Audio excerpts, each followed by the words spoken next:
Di sini ada sodakoh jariyah. Apa itu sodakoh jariyah? Menurut para ulama, ya, sebagaimana dicantumkan di dalam kitab I'anatul Thalibin, juz 3 halaman 187 Pak Jamal gitu. Ibn kersane jelas sumbernya.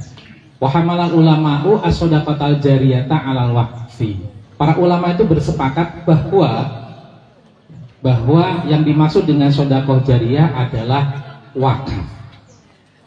Jadi di situ tidak ada kata-kata wakaf, adanya sedekah jariyah. Tapi ternyata sedekah jariyah itu dipahami sebagai wakaf. Apa itu wakaf? Seperti tadi yang disampaikan oleh Pak Dr. Jamal Makmur. Nah, itu dalilnya. Jadi wakaf itu yang kita lakukan ini akan menjadi amal yang tidak pernah terputus bahkan sampai kita meninggal dunia. Sampai kita nanti di akhirat, kiriman pahala atas wakaf yang kita lakukan di dunia akan terus mengalir. Seperti halnya doa anak yang soleh, juga seperti halnya ilmu yang bermanfaat. Nah, itu hadisnya. Ada lagi dalil yang lain, Mak. Ini dalilnya ibu-ibu. Dalilnya mbak nopo, mak nopo, mbah. Mungkin emak-emak ini Pak, generasinya emak-emak itu dalilnya bukan idamatan mu'adab. Ingat Pak dalilnya. Apabila anak manusia telah pergi ke alam baka. Ini barang Pak. Putus sudah semua amalnya kecuali hanya 3 perkara. Yang pertama, yang nyambung mbah-mbah Pak. Kata generasi ini. Lagunya sinten iku Bu? Nasi Daria. Nasi Daria.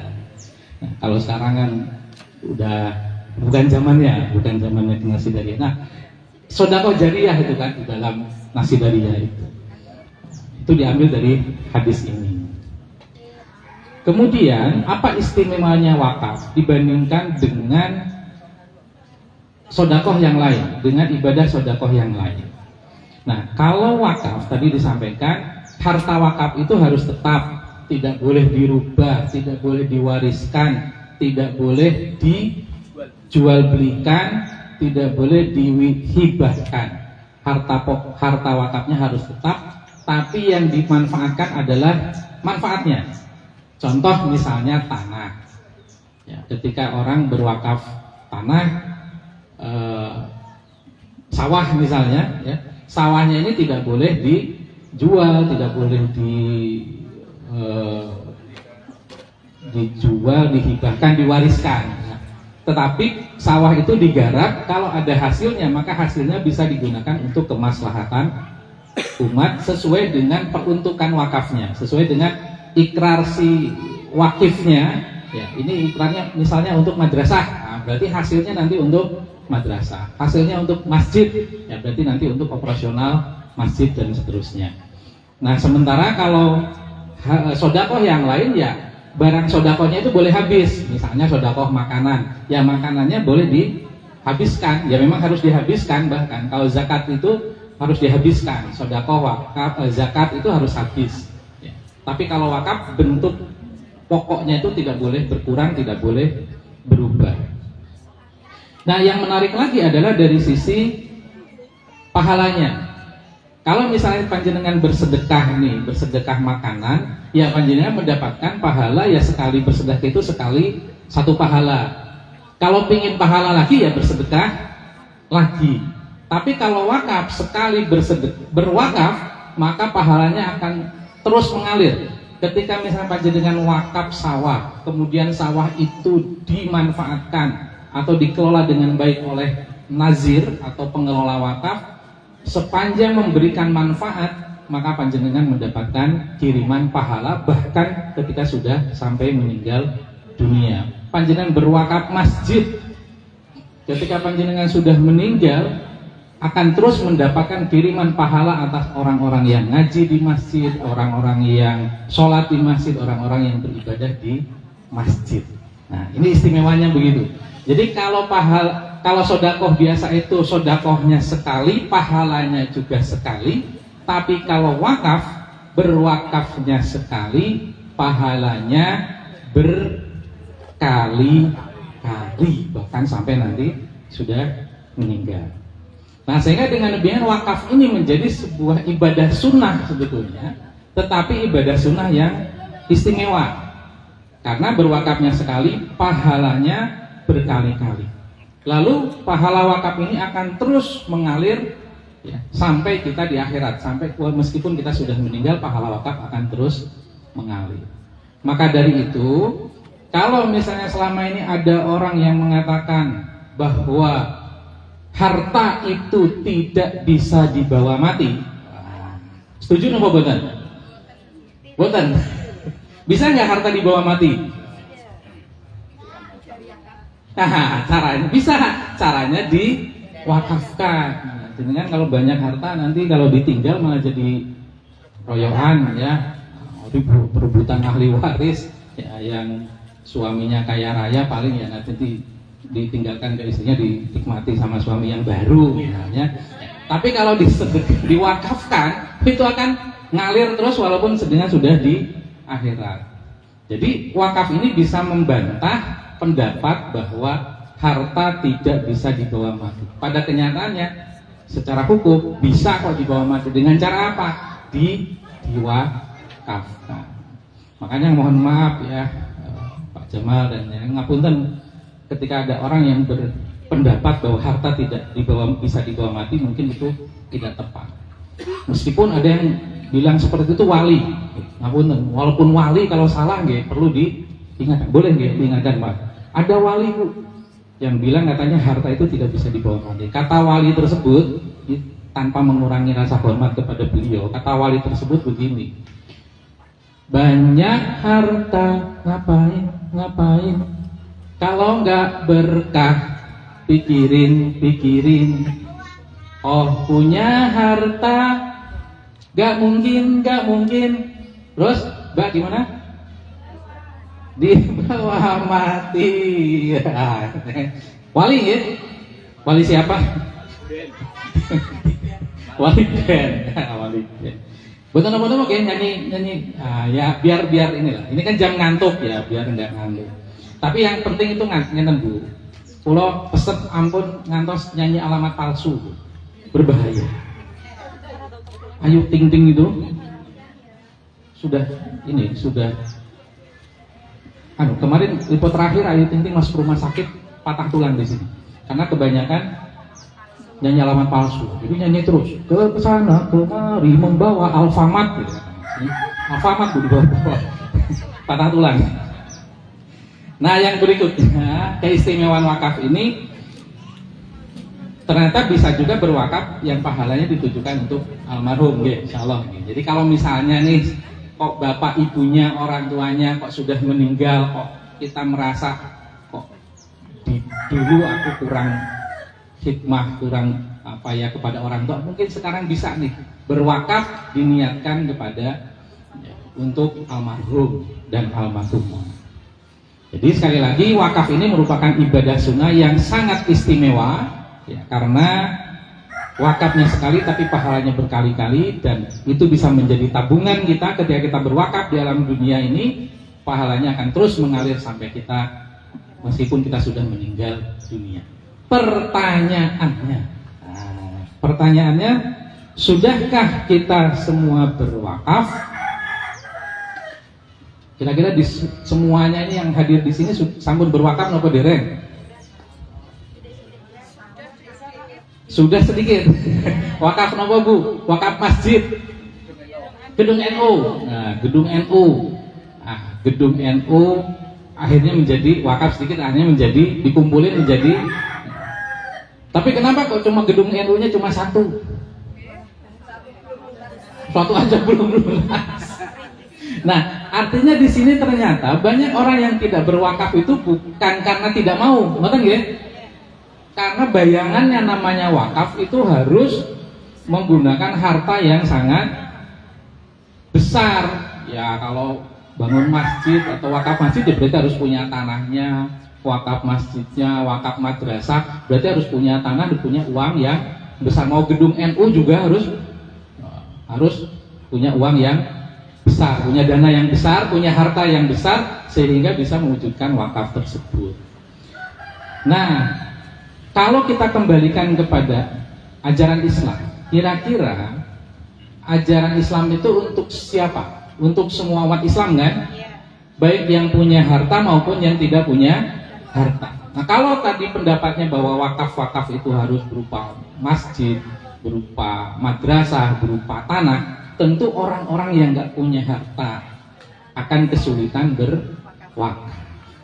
Nah, maka dari itu, supaya syariat wakaf ini bisa dilakukan oleh semua umat Islam, maka diperlukan adanya harta yang dimiliki oleh semua orang dan itu bisa diwakafkan. Sekarang coba, apa kira-kira harta yang bisa dimiliki oleh semua orang? Entah itu orang pejabat, entah orang biasa, entah itu orang kaya atau orang miskin. Hartanya adalah uang. Semua orang pasti punya uang. Maka muncullah di sini ya, namanya wakaf uang.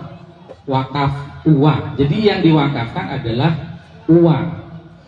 Berapa wakaf uang itu menurut Badan Wakaf Indonesia? Badan Wakaf Indonesia itu lembaga yang mengatur tentang perwakafan di Indonesia. Minimalnya Rp1.000. Nah, 1.000 nomor 10.000. Rp1.000. Dengan panjenengan punya uang 1.000, wakafkan. 1.000 wakaf jadi apa ya, wakafkan. Wakaf 1.000, maka nanti akan menghasil nilainya wakaf, ya pahalanya juga seperti pahala wakaf, seperti itu. Nah, sehingga adanya uang ini menjadi sebuah solusi supaya orang-orang itu bisa berwakaf. Dari sisi kebolehannya sudah disampaikan oleh Pak Dr. Jamal tadi. Dari sisi undang-undang jadi sudah diperbolehkan. Nah, namun yang harus dipahami Bapak Ibu, ada perbedaan yang dimaksud wakaf uang. Ya, seringkali di masyarakat itu ada praktek yang sebenarnya itu bukan wakaf uang. Contoh, panjenengan sekarang mengumpulkan uang, ya, untuk bangun ini berapa? Untuk pengadaannya satu orang berapa? 1 meter? 1 meter 850.000. Ada yang ambil 1 meter, ada ambil 2 meter dan seterusnya.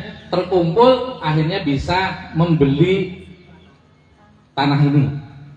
Jadi rumah. Jadilah bangunan ini, jadilah kemudian dimanfaatkan untuk gedung NU Wonokerto. Apakah itu wakaf? Nah, apa yang jadi wakafnya? Uangnya atau bukan? Panjenengan mengeluarkan uang, tetapi yang status wakafnya adalah tanah dan gedungnya. Makanya tanah ini karena itu dibangun dari niatan panjenengan berwakaf, ini nggak boleh dijual. Ngerti nggak Pak Jamal? Nggak boleh. Kalau dikembangkan boleh, tapi nggak boleh dijual. Dihibahkan nggak boleh. Dipekno utang ngene bank ya nggak boleh. Sertifikatnya dimasukin bank juga nggak boleh. Digadaikan nggak boleh karena hartanya wakaf. Apa yang hartanya yang mana? Hartanya adalah tanah dan bangunannya. Tapi panjenengan setornya uang. Nah, yang seperti ini disebut wakaf melalui uang. Jadi panjenengan setor uang, kemudian uangnya dirubah menjadi gedung, menjadi tanah. Jadi sebetulnya wakafnya gedung, wakafnya tanah, tetapi melalui uang. Nah, ini wakaf melalui uang. Nah, itu yang sudah panjenengan praktekkan. Adapun yang akan saya sampaikan di sini adalah wakaf uang, bukan wakaf melalui uang. Di mana misalnya panjenengan berwakaf, berwakaf uang, menyetorkan uang sebagai wakaf, maka uang ini tadi saya disampaikan oleh Pak Jamal tidak boleh berkurang, tidak boleh dirubah, tidak boleh dihibahkan, tidak boleh dipinjamkan, harus utuh. Kalau tadi ada total 1 miliar, 1 miliarnya tetap harus utuh uangnya. Uang ini menjadi harta benda wakaf. Nah, ngertos ya? Perbedaannya, kalau yang panjenengan lakukan itu namanya wakaf melalui uang. Nah, yang kami maksudnya adalah yang diatur oleh undang-undang adalah wakaf uang. Nah, bagaimana prakteknya wakaf uang? Dalam perundang-undangan dan dalam peraturan Badan Wakaf Indonesia, alur wakaf uang itu kalau misalnya panjenengan ingin berwakaf uang, maka panjenengan datanglah ke yang namanya LKS PWU. Jadi satu, panjenengan sebagai wakif punya uang minimal 10.000, maksimalnya nggak dibatasi. Punya uang 10.000 tapi ingin berwakaf, datanglah ke yang namanya LKS PWU. Jadi satu, ada wakif, panjenengan sebagai pemilik harta. Yang kedua, LKS PWU. Ini ada unsur yang kedua, LKS PWU. LKS PWU itu adalah lembaga keuangan syariah penerima wakaf uang. Lembaga keuangan syariah penerima wakaf uang. Nah, di sini lembaga keuangan syariah yang dimaksud adalah bank syariah.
Kita lanjutkan ya. Jadi unsur atau ekosistem atau pihak-pihak yang terkait dalam wakaf uang, dalam sebuah proses wakaf uang, yang pertama harus ada wakif, orang yang berwakaf. Yang kedua harus ada namanya LKS PWU. LKS PWU itu adalah lembaga keuangan syariah penerima wakaf uang, yaitu bank syariah yang sudah mendapatkan izin dari Kementerian Agama untuk bisa menerima wakaf uang. Di Indonesia ada sekitar 200 bank syariah. Dari Sabang sampai Merauke ada sekitar 200 bank syariah, dan hanya baru sekitar 60 saja Dari 200 itu baru 60 saja yang mendapatkan izin sebagai LKS PWU dari Kementerian Agama. Dan dari 60 tersebut, alhamdulillah salah satunya adalah Bank Syariah Arta Mas Abadi. Nah, ini tidak berpengaruh dengan Warnul ya, tepuk tangan. Nah, jadi Artama sudah mendapatkan izin sebagai LKS PWU. Nah, itu yang kedua. Yang ketiga harus ada nazir namanya. Nazir itu lembaga pengelola wakaf uang. Nah, Artamas atau LKS PWU ini akan bekerja sama dengan nazir. Jadi ketika untuk mengelola dan menyalurkan manfaat wakaf uang. Jadi yang pertama wakif setor kepada LKS PWU, kemudian uang yang disetorkan ke LKS PWU itu akan dicatat di dalam rekeningnya nazir.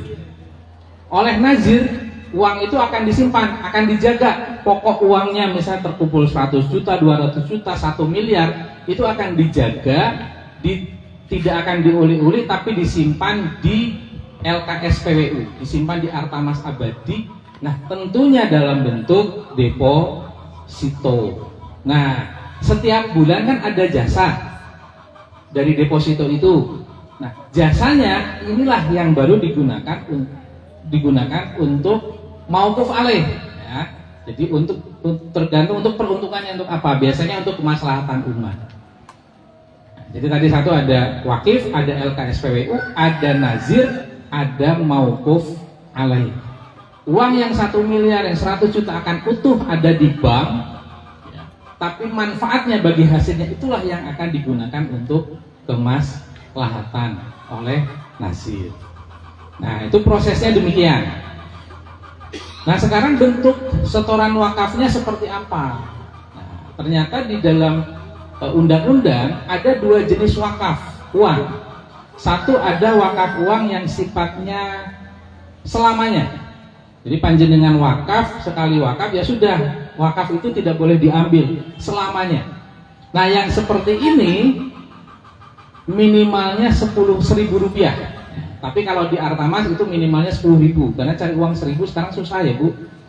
Cari uang di Indomaret aja nggak ada, 1.000 itu nggak ada, adanya permen 2. Jadi kalau panjenengan belanja beli harganya biayanya 9.000, susunya 1.000 toh.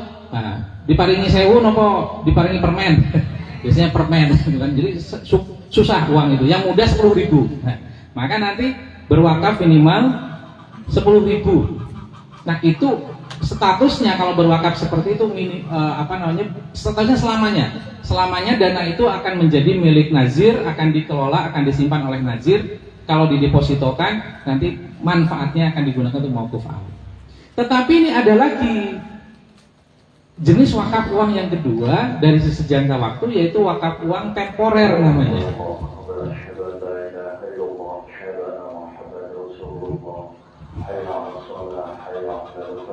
Wakaf uang temporer itu sementara. Dulu waktu di tempatnya Yiane, saya dan Pak Jamal ikut diskusi bahas rumah saya, lumayan rame. Wakaf kok sementara.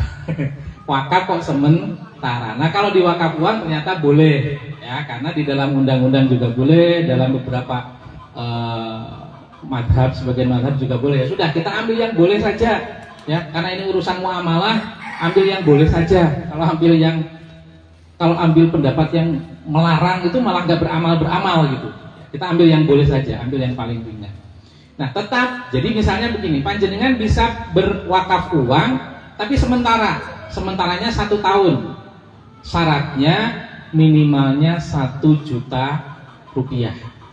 Jadi misalnya Pak Dr. Jamal berwakaf 10 juta untuk 1 tahun. Wakaf nih ke LKS PWU. Nanti setelah 1 tahun uangnya akan kembali utuh ke Pak Jamal, ke si wakif. Nah, selama 1 tahun itu kan tentu uangnya disimpan di bank oleh nazir. Nah, akan ada bagi hasil, ada manfaatnya. Nah, manfaatnya itu digunakan untuk mauquf alaih. Jadi ada 2 di sini, bisa wakaf uang yang temporer yang sementara syaratnya minimal 1 juta dan minimal jangka waktunya 1 tahun. Kemudian yang kedua bisa wakaf uang yang selamanya itu minimalnya 10.000 rupiah. Nah, 10.000 rupiah. Kalau di BWI-nya 1.000 boleh, tapi ya 1.000 itu cilok aja nggak dapat ya 1.000 ya.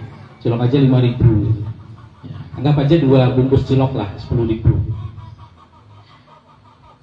Nah, lalu apa yang sudah diaplikasikan saat ini? Di Artamas Abadi, Bapak Ibu, kami sudah mengaplikasikan wakaf uang ini sebagai bagian dari amanah yang diberikan oleh Menteri Agama kepada kami sebagai LKSPWU. Kami membuat program wakaf untuk kemaslahatan umat. Jadi satu, kami membuat wakaf temporer, di mana wakaf temporer ini minimalnya 1 juta. Mauquf alaihnya adalah untuk bisyarah guru ngaji. Kemudian juga kami membuka wakaf yang selamanya tadi minimalnya 10.000. Kalau ini manfaatnya untuk kemaslahatan umat, tetapi sampai saat ini masih kita alokasikan juga untuk bisyarah guru ngaji. Jadi dana-dana yang terkumpul wakaf, baik wakaf yang temporer yang minimal 1 juta atau yang 10.000, 20.000, 30.000 itu kita simpan di rekeningnya Nazir yang ada di Artamas. Tiap bulan ada bagi hasilnya digunakan untuk bisyarah guru ngaji. Bisyarah guru ngaji di mana ya? Di mana saja ya. Saat ini si Adam sudah ada beberapa TPQ ya, kita salurkan kemarin di Margoyoso ada 2 TPQ. Jadi di situ ada 2 TPQ, 1 desa. Kita bikin sosialisasi atau pengajian wakaf uang semacam ini. Kita juga sertakan atau serahkan manfaat wakaf uang yang sudah terkumpul sejak 1 tahun kemarin ya, sejak 1 tahun yang lalu. Kemudian pernah juga di Pangkalan, kemudian di mana ya, di Kertom, mana ya serupa ya, Ketemulyo atau mana, itu juga ada bisyarah guru ngaji dari manfaat wakaf uang. Jadi sudah kita realisasikan. Nah, tapi mohon maaf ya, karena dana wakaf yang terkumpulnya baru sedikit, belum mencapai 100 juta ya, kemudian manfaatnya sudah kita salurkan. Jadi untuk Wonokerto ini tidak ada manfaat bisyarah guru ngaji yang kita salurkan, mohon maaf. Tapi kita ganti kita ganti dengan apa ini istilahnya bantuan modal kerja untuk pelaku usaha kecil menengah. Sekarang bahasanya keren Pak, ultra mikro udah mikro ultra jadi untuk, nah ini kita berikan itu, saya nggak tahu tuh untuk berapa orang. Nah, permintaannya kemarin semuanya dikasih apa Pak Jawa, pak jajan apa gitu ya, mungkin nanti diserahkan di sini. Nah, kalau ini memang bukan dari dana manfaat wakaf Bapak Ibu, tapi dari dana zakat. Nah, dari dana zakat, kebetulan kalau Artamas karena sebagai lembaga syariah, lembaga keuangan syariah itu mengelola dana zakat dan juga mengelola dana wakaf. Gitu. Nah, yang wakafnya tadi untuk bisyarah guru ngaji karena kuotanya sudah habis, jadi di sini tidak bisa kita salurkan. Tapi kebetulan yang dana zakatnya masih ada sedikit, nah itu kita berupakan bantuan modal kerja berupa barang, jadi bukan berupa uang, karena kalau berupa uang kan sudah ada yang lain, sudah ada dari pemerintah, ada BLT dan sebagainya. Ini mungkin berupa barang ya, walaupun cuma sedikit, tapi ya mudah-mudahan bisa bermanfaat. Jadi mungkin itu yang baru kita berikan ke Wonokerto. Mudah-mudahan sih ya besok-besok kalau kerjasamanya semakin bagus ya, nanti ada program-program yang kemanfaatannya bisa kembali kepada warga sini. Nah, jadi demikian untuk program wakaf uangnya. Ya, ada yang temporer, ada yang yang selamanya. Nah, misalnya kok panjenengan ingin nyoba berwakaf 10.000 tapi jadi wakaf, nilainya wakaf, yang insya Allah itu nanti pahalanya akan terus mengalir sampai ketika panjenengan juga sudah meninggal dunia. Nah, monggo nanti bisa dicoba berwakaf melalui Artamas Abadi, cukup dengan minimal 10.000, 50.000 ya boleh, 100.000 juga boleh minimalnya 10.000. Tadi sudah diedarkan ada formulir-formulir, silakan diisi. Bukti bahwa wakaf itu nanti sudah masuk ke rekening nazir dan akan dikelola, nanti panjenengan akan mendapatkan yang namanya sertifikat.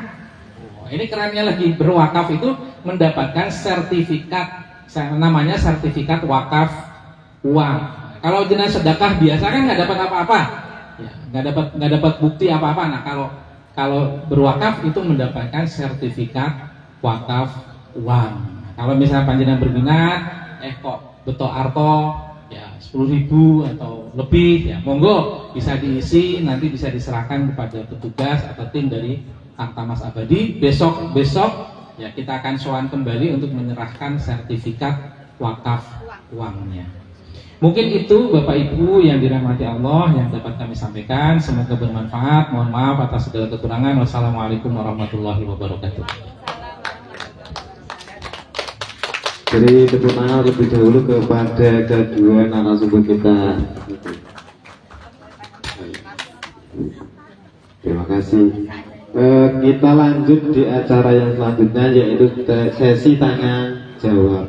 Mungkin dari peserta ada 2 sesi. Sesi yang pertama mungkin 3 pertanyaan atau 2 pertanyaan. 3 aja. 3 pertanyaan dari peserta dulu. Kita buka sesi pertanyaan 3 peserta dulu. Dipersilakan. Saya Pak.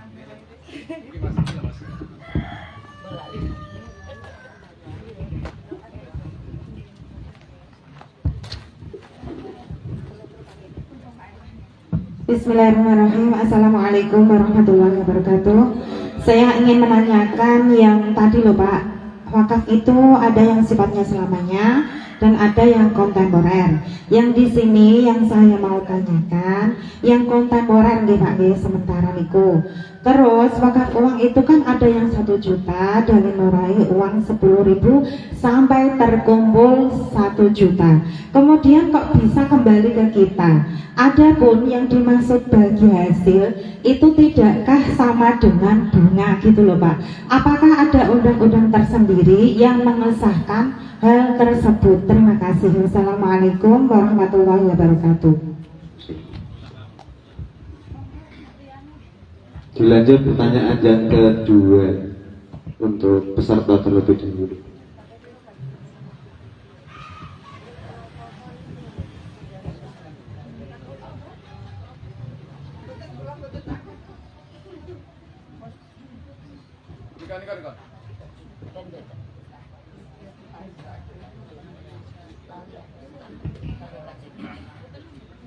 Assalamualaikum warahmatullahi wabarakatuh. Perkenalkan, nama saya Muhammad Khairul Niam. Pertanyaan seperti ini Pak. Jadi tadi narasumber sudah menerangkan bahwa wakaf pentingnya wakaf meskipun nanti nominalnya 10.000, tapi bagi kita sendiri yang kaum muda ya belum bisa sepenuhnya mempunyai penghasilan sendiri, masih sulit, tapi kita kepengen ikut serta dalam pahala wakaf. Pertanyaannya adalah bagaimana peran kaum muda seperti kami untuk dapat ikut serta memproduktifkan wakaf sesuai dengan jalurnya, sementara kita belum bisa seperti itu. Apakah bisa? Terus peran seperti apa kaum muda untuk supaya tetap wakaf itu produktif? Terima kasih. Assalamualaikum warahmatullahi wabarakatuh. Pertanyaan lagi yang terakhir dalam sesi pertama ini, kalau mungkin ada. Pak Masros, mungkin. Itu orangnya.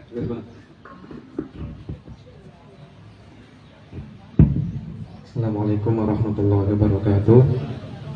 Pertanyaan saya gitu Pak Yai, zaman sekarang kan sangat sulit untuk menaruh kepercayaan kepada seseorang dalam hal ini kaitannya uang. Sedikit apapun, kalau kita tidak kenal orangnya pasti kita akan ragu untuk menitipkan uang tersebut. Pertanyaan saya terhadap khususnya Bang Arta niku apakah ada semacam link yang bisa kita akses dengan mudah untuk menguatkan hati kita bahwa oh ini ternyata badan atau bank ini dapat dipercaya, oh ini bukti-bukti pentasarufan hasil dari wakaf uang yang terkumpul. Jadi kalau memang ada, mungkin bisa disampaikan. Jadi orang yang belum kenal ketika melihat itu akan lebih mantap untuk menitipkan uangnya diwakafkan di situ. Terima kasih. Assalamualaikum warahmatullahi wabarakatuh. Ini 3 pertanyaan dulu dari peserta yang akan dijawab oleh Bapak Mubarak. Tadi pertanyaan yang pertama terkait apakah hasil dari kerjasama tadi disebut dengan bunga Ibu? Yang kedua dari Mas Niam, apakah peran kita sebagai anak muda tadi dalam ikut serta wakaf biar bisa produktif itu seperti apa? Kemudian yang ketiga dari Pak Mahfuz, itu apakah dari Bang Arta itu sendiri mempunyai instrumen atau sarana yang lebih bisa membuat kita semakin yakin gitu. Oke, selebihnya itu Pak. Monggo. Terima kasih. Yang pertama terkait dengan wakaf temporer maupun kontemporer, gitu.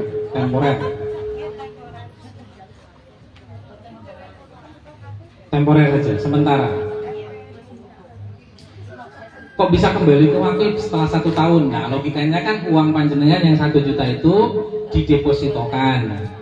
Ya, deposito jangka waktu 1 tahun. Setelah 1 tahun selesai, uangnya kan kembali. Selesai jatuh temponya kan, tidak diperpanjang, ya kembali ke panjenengan. Itu mekanisme perbankan.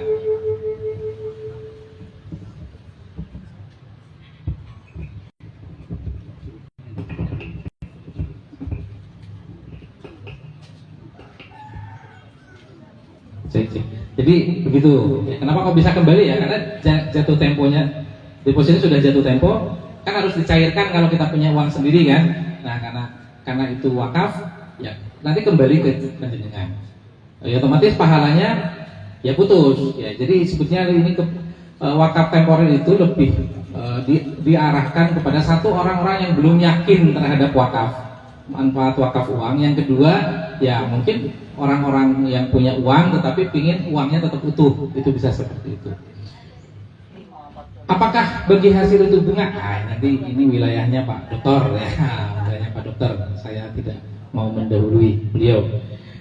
Kemudian yang kedua, ya, terkait dengan peranan kaum muda. Nah ini menarik. Saya nggak punya Pak kalau uang, walaupun 10.000 ngutang saya nggak punya, tapi saya pingin nih, ya pingin ikut memproduktifkan wakaf uang ini karena ternyata wakaf uang itu sangat bermanfaat ya, untuk umat. Saya pingin menjadi bagian. Nah saat ini di lembaga-lembaga wakaf itu ada yang namanya wakaf rising. Dulu waktu kuliah di Jawa itu ada wakaf. Jadi salah satu profesi sebetulnya bagi anak muda itu ya jadi kalau zakat kan jadi amil zakat. Nah ternyata ada juga yang namanya profesi wakaf rising, mencari wakaf. Cuma wakaf rising itu begini, wakafnya misalnya 100.000. Nah yang 100.000 nilainya wakaf, tidak boleh diambil. Cuma lembaga itu mengenakan namanya biaya administrasi, misalnya 2.500. Nah yang 2.500 itulah salah satunya atau sebagiannya untuk menjadi pendapatannya si wakaf rising tersebut. Nah ini saya sampaikan sedikit karena ini menarik tadi yang sebagian itu dirancang oleh Pak Jamal. Bagaimana ketika misalnya NU Wonokerto ini punya gagasan membangun dana abadi, dana abadi, punya uang 1 miliar. Ini bukan perkara yang tidak mungkin sebetulnya. Ya mungkin sekarang kita ngomong, udah iyo 1 miliar gitu kan. Misalnya dengan cara mengumpulkan wakaf uang yang jangan yang temporer lah, yang abadi saja. Jadi nanti ada wakaf raisernya, ya anak-anak mudanya jadi wakaf raiser secara berkala ngambil dari warga, dari jamaah 10.000, 10.000, 10.000. Nah nanti kalau misalnya sudah terkumpul atau setiap dana yang masuk, ya, yang 10.000-nya otomatis wakaf. Tapi kalau mau ada biaya administrasi ya silahkan itu untuk operasional. Nah, 10.000 ini terkumpul masuk ke rekening nazir, dan nanti akan dibuat kesepakatan antara nazir dengan NU Wonokerto. Artinya dana-dana yang masuk ke rekening ini mauquf alaihnya adalah NU Wonokerto, gitu. Jadi dana ini dikelola oleh nazir, tapi bagi hasilnya nanti disalurkan untuk kepentingan NU Wonokerto. Nah, misalnya ya nanti terkumpul sama sampai jadi 1 miliar, 1 miliarnya akan tetap utuh. Bagi hasilnya itu nanti bisa digunakan untuk kemaslahatan NU Wonokerto, entah buat kegiatan, entah untuk santunan, entah untuk bantuan ekonomi, entah untuk operasional, entah untuk apa, pokoknya kemaslahatan NU Wonokerto. Itu dana abadi, itu bisa digagas betulnya. Mungkin kita gagas tidak perlu melihat, oh nanti harus terkumpul sekian, tapi paling tidak dimulai saja. Nanti Artamas akan bantu mencarikan nazirnya, karena kebetulan saat ini untuk nazir NU belum ada, ya nazir NU-nya, PCNU-nya belum jadi nazir. Ya. Tapi kalau dari NU Wonokerto mau jadi nazir juga nggak apa-apa. Ya, jadi nazir sendiri nggak apa-apa Pak, itu gampang kok. Syaratnya hanya ada 2 orang yang harus punya sertifikasi nazir. Sederhana kan? Nah, ikut sertifikasi nazir di LSP Badan Wakaf Indonesia. Gampang Pak. Ya, kalau ada yang mau ikut bisa saya bantu karena saya sudah lulus di situ. Bisa saya bantu, nanti saya bocori soalnya apa, jawabannya apa. Biayanya 3.500.000 per orang. Jadi kalau 2 juta ya siapin dana 7 juta. Habis punya sertifikat itu daftar ke Badan Wakaf Indonesia menjadi nazir gitu. Nah, kalau memang nazirnya belum ada, nanti kita bantu oleh Artamas ya, mencarikan nazir yang lain. Atau syukur-syukur nanti nazir PCNU sudah berdiri. Saya juga di sini sedang ngompor-ngomporin NU Pak. Di PCNU itu saya udah punya grupnya, masuk grup itu kan ngompori itu supaya segera terrealisasi. Tapi ya mungkin teman-teman di PC itu masih fokus ke wakaf tanah dan sebagainya ya, belum ke wakaf yang uang. Akhirnya saya karena belum jadi nazirnya, ya saya bikin nazir, artinya mencari nazir lain dari Bank Muamalat, ya ada nazir Baitul Mal Muamalat. Nah, misalnya seperti itu, dibuat namanya program dana abadi. Itu juga misalnya bisa digunakan untuk sebuah dana abadi untuk sebuah sekolah, madrasah, yayasan misalnya. Mungkin 10.000 dari satu siswa, entah setahun sekali, entah sebulan sekali. Dananya itu nggak boleh dipakai, dikumpulin jadi dana abadi dalam instrumen wakaf.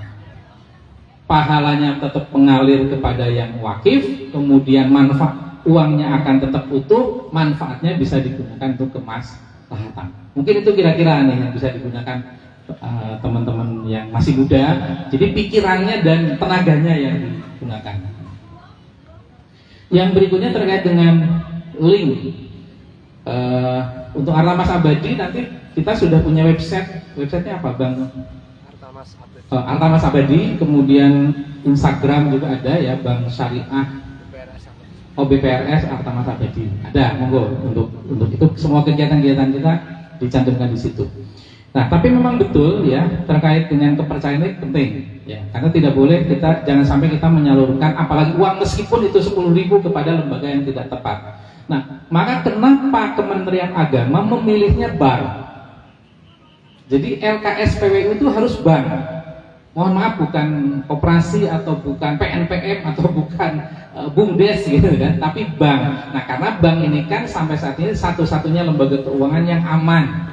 Kalau toh misalnya bank itu bangkrut, ditanggung oleh pemerintah melalui lembaga penjamin simpanan. Jadi dana yang disimpan oleh masyarakat, baik dalam bentuk wakaf uang, tabungan deposito di bank ya, ingat namanya bank, itu aman dijamin oleh pemerintah. Makanya LKSPWU itu harus berupa bank. Ini istihadnya Menteri Agama mungkin demikian, kenapa pilihannya bank. Namun kan misalnya ada BMT tidak bisa menjadi LKSPWU, hanya bank yang diperbolehkan. Mungkin itu yang dapat saya. Terima kasih. Mungkin yang Pak Jabar monggo bisa menambahi.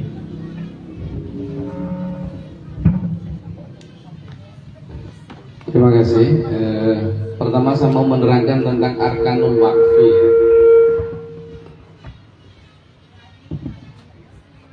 Rukun-rukun wakaf ini kalau di kitab-kitab fikih kita kan hanya 4, yaitu pertama wakif, orang yang berwakaf, yang kedua mauquf, barang yang kita wakafkan, contohnya wakaf uang atau wakaf tanah.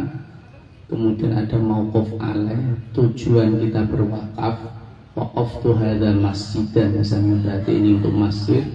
Waqaftu hadza Nahdlatul Ulama, ini saya wakafkan untuk gedung NU, ini namanya mauquf alaih, sasaran. Kemudian yang keempat namanya sighat. Sighat ini kalau menurut kitab fikih hanya cukup dengan ijab saja sudah wakaf. Jadi panjenengan pun ada niat wakaf tanpa ngomong kalih nazir itu pun wakaf. Nah kalau ada sertifikasi wakaf dengan diundang di KUA untuk ijab itu memang aturan negara. Jadi dalam kajian fikih itu barang menjadi wakaf itu dengan ijab saja, dengan niat wakaf iki tak wakafno kanggo masjid, urung ketemu kula sok mau cara tenggandeng niki itu mun dados wakaf. Itu hebatnya wakaf. Kemudian yang terakhir adalah nazir.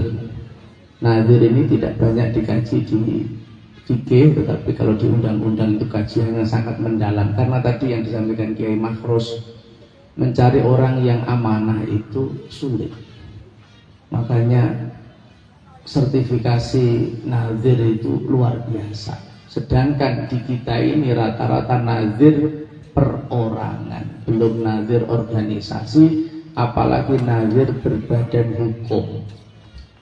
Oleh karena itu level kita ini masih bawah. Seperti di masjid saya dengan Pak Irfan Purwanto tadi, nazir perorangan, belum nazir organisasi, belum nazir berbadan hukum. Jadi nek kula niki wong elekan, mangke takmir masjid diganti, isih tak mulai kula nggih entuk. Wong atas nama sertifikatnya itu saya nazirnya. Nek semua wong elekan lho ya. Wis aku sing mulai kabeh tanah wakaf masjid iki, sertifikatnya atas nama saya nazirnya kok. Ini ya ada satu kelemahan. Jadi nazir wakaf itu harus yang amanah, harus yang kreatif. Nah, bahasa fikihnya itu al-qaim bimasalihil mauquf. Jadi orang yang kreatif untuk mengelola. Salah satunya seperti Pak Mumu ini. Pak Mumu ini track recordnya sudah tidak diragukan lagi. Sekarang beliau direktur utama, jadi pemimpin puncak di Artamas. Artamas yang mendirikan Mbah Yai Sahal Mahfud Rois Am, pengurus besar Nahdlatul Ulama. Nah, mengenai pertanyaan Bu napa niki Bu Isrohatin, mangke waca teng buku kula mawon. Ngoten nah. Niki kula nulis buku fikih ekonomi paradigma Islam untuk kemandirian ekonomi dan bisnis. Karena kajian riba itu kajian yang sangat polemik ya, yang sangat debatable. Wa ahallallahu al-bai'a wa harrama riba. Itu para ulama. Mun kula mbayai sahal mawon. Riba itu qat'i, haramnya pasti, ijma'ul ulama. Tetapi apakah bunga bank itu riba? Ulama Nahdlatul Ulama tidak sepakat. Muktamar NU mengatakan bunga bank ada yang mengatakan haram mutlak, ada yang mengatakan halal mutlak, dan ada yang mengatakan syubhat. Kenapa para ulama NU itu berbeda pendapat? Kata Mbah Yai Sahal, karena realitas bunga bank dengan realitas riba di era jahiliyah itu betul-betul berbeda. Kalau di era jahiliyah dulu itu eksploitatif. Dalam tafsir Al-Misbah, Habib Quraisy itu mengatakan praktek riba zaman dulu itu ana wong butuh mangan, garansine ini ke wedhus. Mangke mboten kuat bayar wedhus loro. Ora kuat bayarne wedhus telu terus. Jadi niku istilahnya auto apa mutu apa. Tetapi realitas dan sekarang kata Mbak Yesahal itu justru untuk memberikan modal usaha bagi pelaku UMKM. Jadi supaya ekonomi kita meningkat. Lah apa definisi riba? Nah itu panjang sekali. Tapi intinya definisi riba itu ada pertambahan yang tidak sesuai dengan ukuran syarak. Jadi azyadah al-mutajahil ala mi'yari syar'i. Nah, kalau dalam konteks wakaf bank misalnya, wakaf uang misalnya, maka kita karena selama ini yang kita pakai ada mazhab Imam Syafi'i, itu yang membuat kita agak susah. Sementara kalau kita sudah ngomong ekonomi, yang paling fleksibel itu mazhabnya Imam Abu Hanifah, mazhabnya Imam Malik. Jadi ya yang namanya wakaf uang dalam gambaran ahkamul fuqaha itu ada orang punya bibit, kemudian bibit ini digunakan untuk memulai sawah. Maka ketika jadi padi kemudian dipanen, dikembalikanlah bibit itu lagi, terus dipakai lagi. Itu gambaran masa dulu yang memperbolehkan wakaf uang dengan referensi kitab-kitab klasik. Kalau sudah dinamakan wakaf ya otomatis asalnya ini uang pokoknya nggak boleh berkurang. Kalau berkurang berarti menyalahi istilah wakaf. Nah, persoalannya ketika ini diinvestasikan kan begitu. Itu kemudian ada keuntungannya. Ini saya juga ngaji sama Pak Mumu. Ketika di IMAFA, kata beliau memang tidak ada nasabah itu yang mau beresiko di Indonesia ini. Kalau mudoroba itu profit and loss sharing, kata Pak Mumu, itu hanya ada profit sharing, jadi hanya keuntungan saja. Tapi intinya sama, kembali ke Kiai Mahrus. Jadi memang kompetensi keamanahan itu menjadi kuncinya. Kalau lembaga itu bisa dipercaya, orangnya itu bisa dipercaya, maka insya Allah nasabah ini akan datang dengan sendirinya. Di sini saya sebagai syahid ya bagi panjenengan, kalau Pak Mumu ini orang yang amanah. Oke, orang yang amanah. Amin Allahumma amin. Nah, saya kira itu Pak Mumu, dan semoga saya mohon maaf kalau pesertanya terlalu banyak ya. Banyak sekali pesertanya ini. Saya mohon maaf, semoga ini menjadi menjadi starting point kita. Semoga wakaf uang di Bandung ini tumbuh dan menjadi percontohan wakaf uang di Kabupaten Pati. Amin Allahumma. Demikian kurang lebihnya mohon maaf. Assalamualaikum warahmatullahi wabarakatuh. Terima kasih. Kita lanjut di sesi pertanyaan yang kedua. Sebentar, oke, berarti cukup dari satu sesi mawon ya, 3 pertanyaan. Oh penting.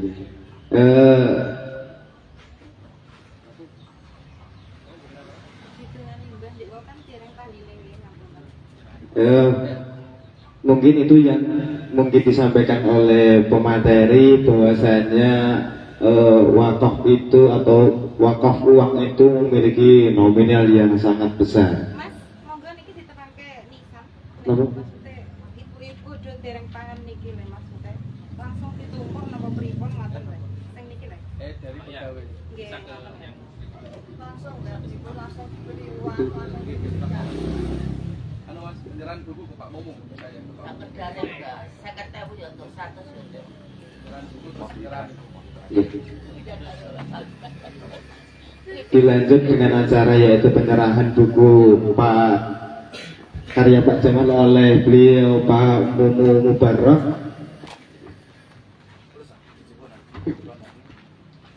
dengan karya berjudul Fikih Ekonomi Islam untuk paradigma kemandirian ekonomi dan berbisnis.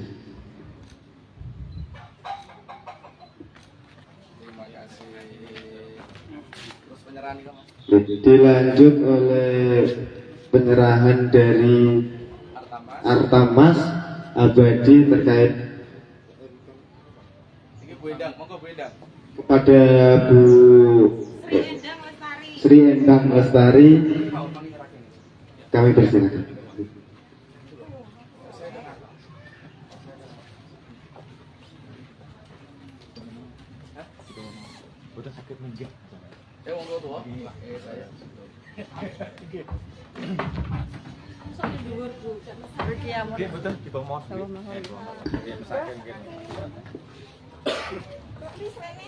Kali ini gak Bu, kali ini?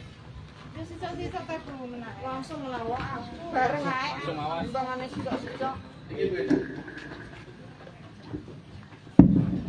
Monggo Ibu Poni, Bu Muntama, Bu Kartini, Bu Parsi, Bu Sulis, Bu Saini.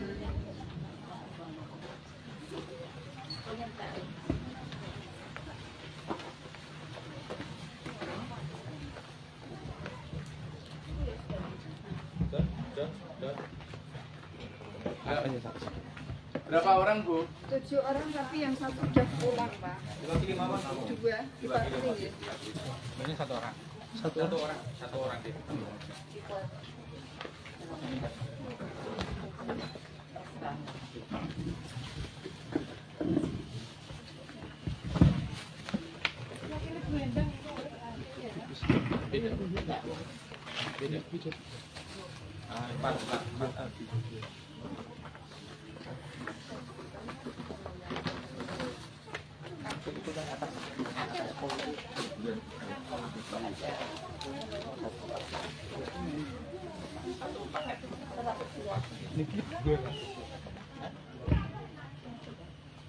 Yang atas folder, nah atas pol. Nah, di atas pol ya. Nah, gitu.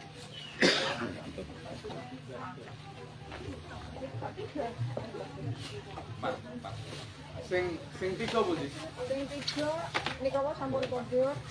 Terus sing tunggale kami. Diparingi jenengan mawon mangke. Ini simbolis Bu Endang nggih. Bu Endang. Monggo Pak, foto pengurus. Monggo. Bisa mriki Bu, bisa. Ya Pak Bori. Foto Pak Bor. Monggo. Kapan nih? Mbak Ti wakili ya.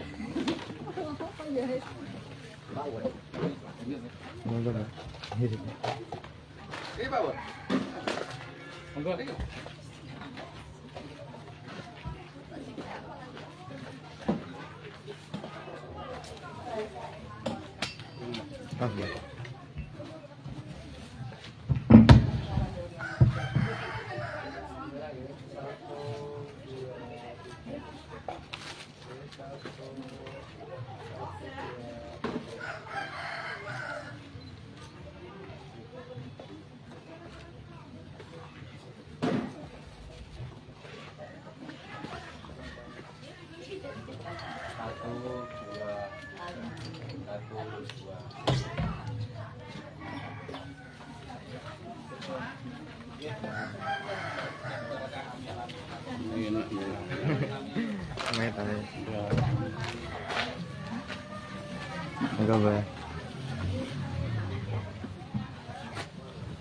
Lah, niki aku endang jenengan asta engko diparingke teng ngene omahe.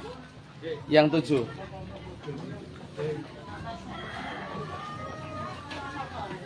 Jaga teng kantor eno mawon. Monggo Pak Mu.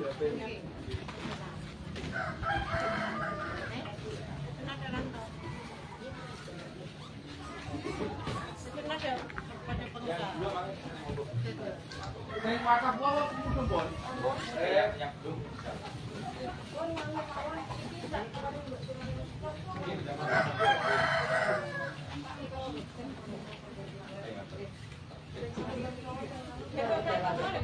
Terima kasih kepada kedua narasumber kita, Bapak Umum Mubarak dan Dr. Jamal Mahmud.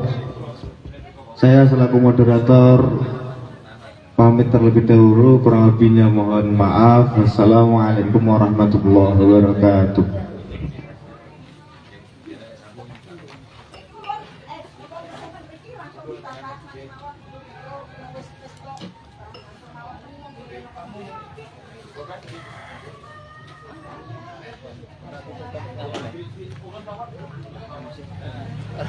ini masalah tutup di sana, tutup di sana. Demikian rangkaian acara pada siang hari ini. Saya selaku MC mengambil alih. Kurang lebihnya mohon maaf. Wassalamualaikum warahmatullahi wabarakatuh.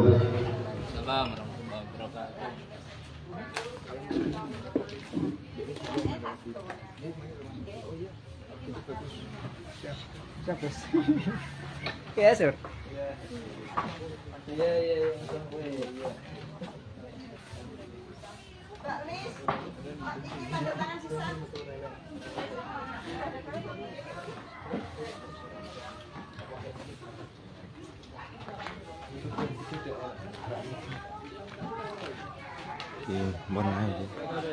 Koneksi lambat ya Allah.